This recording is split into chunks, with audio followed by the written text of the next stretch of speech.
నమస్కారం. Hasini Kiran's home and కిచెన్కి స్వాగతం.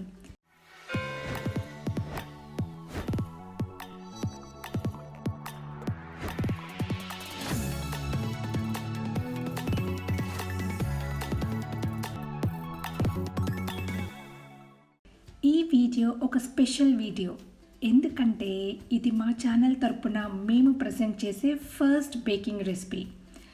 ఇంకా కొంచెం స్పెషల్, ఎందుకంటే ఇది మా మమ్మీ రెసిపీ. చిన్నప్పుడు కేక్ అంటే ఇంట్లో మమ్మీ చేసిన రెసిపీ ఇది. చాలా ఇష్టంగా తినేవాళ్ళం. ఏ ఇండియన్ కిచెన్స్లో అయినా ఉండే అతి సింపుల్ వస్తువులు యూజ్ చేసి ఈ కేక్ మనం తయారు చేస్తున్నాం. సో ఇది basic recipe, vanilla sponge cake. Baking first time attempt చేసేవాళ్ళు భయపడకుండా హ్యాపీగా చేసుకోవచ్చు. ఈ రెసిపీకి మీ దగ్గర ఉన్న ఏదైనా మెజరింగ్ కప్ యూజ్ చేయొచ్చు. నేను ఈ కప్ తీసుకున్నాను. సో ఫస్ట్ ఎగ్స్ బ్రేక్ చేసి ఈ కప్ ఫుల్గా తీసుకుందాం. ఈ రెసిపీ అనేది ఎగ్స్ క్వాంటిటీని బేస్ చేసుకుని మిగతా ఇంగ్రీడియంట్స్ మెజర్ చేసుకోవాల్సి వస్తుంది. సో ఇలా ఎగ్స్ని 1 by 1 బ్రేక్ చేసి ఈ కప్ ఫుల్గా వచ్చాక మిక్సింగ్ బౌల్లో వేసుకోండి. ఇప్పుడు మన అందరి ఇంట్లో ఉండే ఒక గుంట గరిటెని యూస్ చేసి ఎగ్స్ని బీట్ చేయాలి. ఇలా బీట్ చేయాలంటే ఎగ్స్ బాగా మిక్స్ అయ్యి ఇట్లా ఫోమ్ నురగ రావాలి. ఇట్లా చేయడం కష్టం అనుకున్న వాళ్ళు మిక్సీలో వేసేసుకోవచ్చు. నెక్స్ట్ సేమ్ అదే కప్ క్వాంటిటీతో షుగర్ని యాడ్ చేయండి. పౌడర్డ్ షుగర్ని యూజ్ చేయొద్దు, ఎందుకంటే లంప్స్ వచ్చేస్తాయి. క్రిస్టల్ షుగర్నే యూజ్ చేయాలి. ఇప్పుడు మళ్ళీ బాగా గరిటెతో మిక్స్ చేయండి. ఈ ప్రొసీజర్ అనేది 50 to 20 minutes వరకు పడుతుంది. షుగర్ మెల్ట్ అయ్యే వరకు కూడా మిక్స్ చేయాలి. ఎందుకంటే షుగర్ మీకు ఒక క్రిస్పీ సౌండ్ వినిపిస్తూ ఉంటుంది. ఆ సౌండ్ రానంత వరకు కూడా ఇట్లా మిక్స్ చేసుకుంటూ ఉండాలి. ఇట్లా మిక్స్ చేసుకోవడం ఇబ్బంది అనుకుంటే ఎగ్స్ బీట్ చేసిన తర్వాత ఫోమ్ వచ్చిన తర్వాత షుగర్ యాడ్ చేసుకొని మిక్సీలో వేసుకోండి. ఓకేనా? ఇట్లా షుగర్ అంతా కూడా ఆ క్రిస్పీ సౌండ్ రానంత వరకు కూడా చేసుకున్నాక అదే సేమ్ కప్తో బటర్ని కొంచెం తక్కువగా, అంటే 3/4 కన్నా కొంచెం ఎక్కువ అండ్ 1 కప్ కన్నా తక్కువ తీసుకుని యాడ్ చేసుకోవాలి. బటర్ మెల్ట్ చేయొద్దు, రూమ్ టెంపరేచర్లోనే సాఫ్ట్గా ఉండాలి.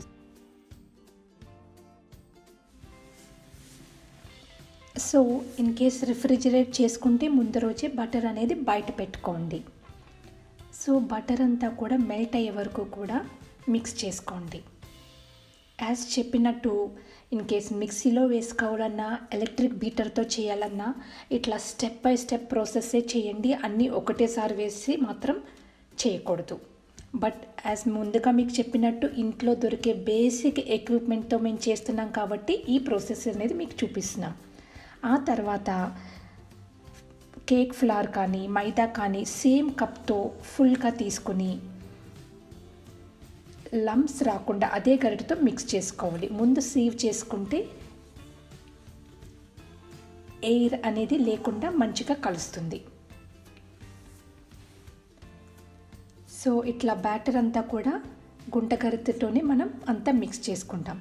చూసారు కదా, ఏం కాంప్లికేషన్స్ లేకుండా సింపుల్గా బ్యాటర్ రెడీ అయిపోయింది. ఇప్పుడు baking powder and vanilla essence add చేసుకుని కలుపుకోవాలి.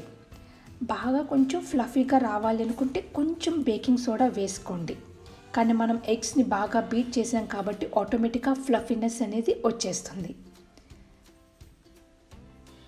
ఇన్ కేస్ ఎక్కువ baking powder are baking soda use చేస్తే కేక్ అనేది క్రాక్ వచ్చేస్తుంది, అది గమనించండి. బేకింగ్ పౌడర్ 1/2 tablespoon యాడ్ చేసాం. మీకు గరిటెతో చేసే టైం లేదు అనుకుంటే మిక్సీలో కానీ ఆర్ ఎలక్ట్రిక్ బీటర్తో కానీ బీట్ చేసుకోండి. ఇప్పుడు ఒక బేకింగ్ టిన్ లేదా మీ దగ్గర ఇలాంటి ఒక డీప్ బౌల్ ఉంటే దాన్ని బటర్తో బాగా గ్రీస్ చేయండి. ఒక బటర్ పేపర్ను కూడా గ్రీస్ చేసి టిన్లో పెట్టి ఉంచండి. బటర్ పేపర్ లేకపోతే ఏం చేయాలనేది మా డిస్క్రిప్షన్లో చెక్ చేయండి. ఈ వీడియోలో మీకు నేను 2 మెథడ్స్ చూపిస్తున్నా. ఫస్ట్ది ప్రెషర్ కుక్కర్. ఇట్లా బ్యాటర్ అంతా కూడా బౌల్లో వేసుకొని మీ దగ్గర స్పాచులా ఉంటే నీట్గా ఇట్లా స్క్రేప్ చేసేసుకుంటే క్లీన్గా మొత్తం బ్యాటర్ అంతా వేస్ట్ అవ్వకుండా వస్తుంది. ఆ తర్వాత ప్రెషర్ కుక్కర్లో ఇట్లా శాండ్ వేసి లిడ్ క్లోజ్ చేసి 10 మినిట్స్ లో ఫ్లేమ్ మీద పెట్టండి. ఇది ప్రీ హీటింగ్కి సబ్స్టిట్యూట్ అనుకోండి. ఆ తర్వాత బ్యాటర్ని అంతా టిన్లోకి మనం ఆల్రెడీ వేసాం కదా, వేసిన తర్వాత ఇట్లా ట్యాప్ చేయండి. కొంచెం half or more than half దాకానే వేయాలి కేక్, లేకపోతే పొంగిపోతుంది. కేక్ బ్యాటర్ కంటైనర్కి 3/4 లెవెల్ ఉండేలా చూసుకోండి. కుక్కర్ లిడ్ ఓపెన్ చేసి గ్యాస్ కట్ తీసేసి విజిల్ పెట్టకుండా శాండ్ మీద ఒక స్టాండ్ పెట్టి దాని మీద కేక్ టిన్ పెట్టాలి. కుక్కర్ లిడ్ క్లోజ్ చేసి ఫస్ట్ 5 మినిట్స్ హై ఫ్లేమ్లో పెట్టి ఆ తర్వాత మిగతా 30 to 40 మినిట్స్ లో ఫ్లేమ్లో పెట్టాలి. ఫస్ట్ 10 మినిట్స్లో మాత్రం లిడ్ అస్సలు తీయకూడదు. ఇప్పుడు 30 to 40 మినిట్స్ తర్వాత 30 మినిట్స్ తర్వాత ముందు చెక్ చేసుకోండి. లిడ్ ఓపెన్ చేసి ఇట్లా టూత్ పిక్తో క్లీన్గా వస్తే కేక్ బేక్ అయినట్టు. ఇన్ కేస్ క్లీన్గా రాకపోతే ఇంకోటి 5 to 10 మినిట్స్ మళ్ళీ బేక్ చేసుకోవాలి. ఇట్లా క్లీన్గా వస్తే కేక్ కరెక్ట్గా కుక్ అయినట్టు. కేక్ కూల్ అయిన తర్వాతే ఇట్లా స్క్రేప్ చేసుకోవాలి ఒక నైఫ్తో కానీ ఎడ్జెస్ అన్నీ కూడా. కూల్ అవ్వకుండా మాత్రం పొరపాటును చేయొద్దు, బ్రేక్ అయిపోతుంది. మీకు ఇంకొక మెథడ్ ఏంటంటే ఒక పెద్ద పాట్లో ఇట్లా మళ్ళీ శాండ్ పోసి ఒక స్టాండ్ పెట్టి ప్రెషర్ హోల్ని చపాతీ పిండితో క్లోజ్ చేయాలి. ఇది కూడా హై ఫ్లేమ్లో ఫస్ట్ 5 మినిట్స్ పెట్టి మళ్ళీ మిగతా 30 మినిట్స్ లో ఫ్లేమ్లో పెట్టి బేక్ చేసుకోవాలి. ఏ మెథడ్లో అయినా మీకు కేక్ బాగా వస్తుంది. In case me pressure cooker mechanism పోతుంది అనుకుంటే నార్మల్ పాట్ అయినా యూజ్ చేయొచ్చు. కేక్ బాగా కూల్ అయిన తర్వాత ఒక కేక్ స్టాండ్ కానీ ప్లేట్ మీద కానీ పెట్టి ట్యాప్ చేయండి. అట్లా ట్యాప్ చేస్తే కేక్ అనేది ఇట్లా నీట్గా వస్తుంది. ఇప్పుడు స్లోగా బటర్ పేపర్ని అంతా తీసేయండి.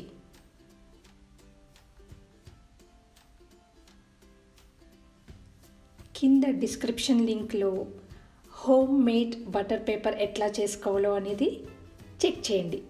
డిస్క్రిప్షన్లో మీకు ఒక లింక్ ఉంటుంది. బటర్ పేపర్ అవైలబిలిటీ లేని వాళ్ళు A4 షీట్లు ఎట్లా చేసుకోవాలో మా లింక్లో చూడండి.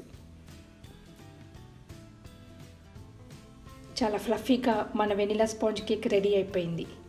చూసారా, నేను ఏ ఫుడ్ కలర్ యాడ్ చేయలేదు. మీకు బటర్ అండ్ ఎగ్స్ ఇచ్చే కలర్లోనే చాలా న్యాచురల్గా ఈ కేక్ కలర్ అనేది మీకు విజిబిలిటీ ఉంటుంది. ఇప్పుడు వచ్చే క్లిప్పింగ్లో చూడండి. ఇది చాలా పర్ఫెక్ట్ కలర్ ఈ కేక్కి. ఇప్పుడు ఇట్లా పీసెస్ కట్ చేసుకొని సర్వ్ చేసుకోవాలి. ఇన్ కేస్ కేక్ డెకరేట్ చేయాలి అనుకుంటే కేక్ ఫుల్గా చల్లారాకనే చేయాలి, లేకపోతే ఐసింగ్ అనేది మెల్ట్ అయిపోతుంది. ముందుగా చెప్పినట్టు కేక్ చల్లారిన తర్వాతే స్క్రేప్ చేసుకొని నైఫ్తో ప్లేట్లో ఉల్టా చేయాలి. ఇంట్లో దొరికే వస్తువులతో బేసిక్ వెనిలా స్పాంజ్ కేక్ ఎలా బేక్ చేయాలో మీకు చూపించేశాం. ఏ పెద్ద కిచెన్ ఎక్విప్మెంట్స్ లేకుండా బేకింగ్ ఎలా చేయాలో చూపించాలనేదే ఈ వీడియో ఉద్దేశం. మీరు ట్రై చేసి తప్పకుండా కామెంట్ చేయండి. ఈ వీడియో మీకు నచ్చితే లైక్ చేయండి, షేర్ చేయండి. మరిన్ని అప్డేట్స్ కోసం మా ఛానల్ని సబ్స్క్రైబ్ చేయండి.